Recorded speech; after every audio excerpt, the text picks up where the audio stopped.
انسان میں اپنے اندر چھپے ٹیلنٹ کے بارے میں جاننے کی خواہش ہمیشہ سے رہی ہے اور درست ٹیلنٹ کا سراغ لگانا بھی ہمیشہ سے مشکل رہا ہے، کیونکہ ہمارے سماجی سسٹم میں تعلیم کا انتخاب ماں باپ کی مرضی سے ہوتا ہے، جو کبھی کبھار بچوں کے لیے بہتری پیدا کرتا ہے مگر زیادہ تر نقصان دہ ثابت ہوتا ہے۔ اس کی وجہ ماں باپ کے غلط اندازے ہوتے ہیں جو بچوں میں ان کے اندر چھپی صلاحیتوں کے بارے میں لگائے جاتے ہیں۔ تعلیم مکمل کرنے کے بعد انسان جب دیکھتا ہے کہ اس میں قدرتی طور پر کھلاڑی بننے کی صلاحیت ہے، لیکن اس نے سائیکالوجی میں تعلیم حاصل کی ہے، اکاؤنٹنگ پڑھنے کے بعد جب بزنس فیلڈ میں قدم رکھتا ہے تو پریشان ہو جاتا ہے۔ جو اکاؤنٹنگ اسے پڑھائی گئی اس کا بزنس میں کوئی رول نہیں ہے۔ اسے فیصلہ کرنا مشکل ہو جاتا ہے کہ آخر کس شعبے میں صلاحیتوں کو آزمایا جائے۔ وہ خود کو بند گلی میں کھڑا محسوس کرتا ہے اور ماں باپ کے ذوق پہچان کو کوستا ہے۔ درست رہنمائی نہ ہونے کے باعث اسے ساری زندگی غیر مطمئن گزارنا پڑتی ہے۔ لیکن جنہیں اپنی صلاحیتوں کا علم ہو جائے وہ تعلیم بھی اپنے ٹیلنٹ سے متعلق حاصل کر لیں، ایسے افراد تیزی سے کامیابی کا سفر طے کرتے ہیں اور ذہنی طور پر مطمئن رہتے ہیں۔ دنیا بھر میں اربوں انسان ہیں۔ ہر انسان کے اندر ایک فطری صلاحیت موجود ہے، بہت ساری خوبیاں موجود ہوتی ہیں جو انسان کو فطری طور پر تفویض ہوتی ہیں۔ سب کو نیند آتی ہے، تھک جانے پر سبھی آرام کرتے ہیں۔ لوگ کہتے ہیں کہ ٹیلنٹ کی درست پہچان کیسے کی جائے؟ ٹیلنٹ یا صلاحیت چھپا ہوا گوہر اس کے اندر موجود ہوتا ہے، لیکن اس گوہر کو پہچاننا، اسے خوبصورتی سے تراشنا اور اسے انمول بنانا ہے، یہ وہ مسئلہ ہے جو نوجوان نسل کو پیش آ رہا ہے۔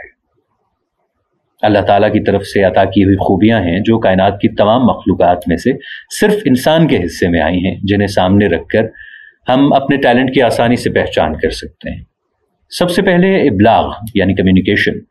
اس کی خوبی ہے دوسروں سے بات چیت کرنا، اپنی بات دوسروں تک آسانی سے پہنچانا، اشاروں سے، حرکات و سکنات سے ابلاغ کرنا۔ ارتقائی مراحل سے گزرتی ہوئی اب تک ہونے والی جدید ترقی ابلاغ کی مرہون منت ہے۔ دوسری چیز ہے تبدیلی، چینج۔ اس میں انسان چیزوں کو اپنے مطابق بدل سکتا ہے، جیسے اس نے پتوں سے خود کو ڈھانپا، پھر کپڑے کا استعمال کیا، اپنے برہنہ پن کو تبدیل کیا۔ اسے لگا کہ وہ غاروں میں زیادہ دیر نہیں رہ پائے گا۔ اس نے اینٹیں بنائیں، اینٹوں سے مکان بنائے، اپنی رہائشی ضروریات کو تبدیل کیا۔ تیسری چیز ہے منصوبہ سازی یا پلاننگ۔ پلاننگ سے ٹائم کا ایک بڑا حصہ بچ جاتا ہے۔ انسان 1 منٹ سے ہزاروں سال کی پلاننگ کر سکتا ہے۔ اعلیٰ تعلیم کے لیے کون سی یونیورسٹی میں جانا ہے، گرمی کی چھٹیاں کہاں گزارنی ہیں، عید پر کون سا لباس پہننا ہے، سب کچھ پہلے پلان کیا جا سکتا ہے۔ چوتھی چیز ہے خوشی، جوائے، پلیئر۔ اس کا براہ راست تعلق ذاتی زندگی سے ہوتا ہے۔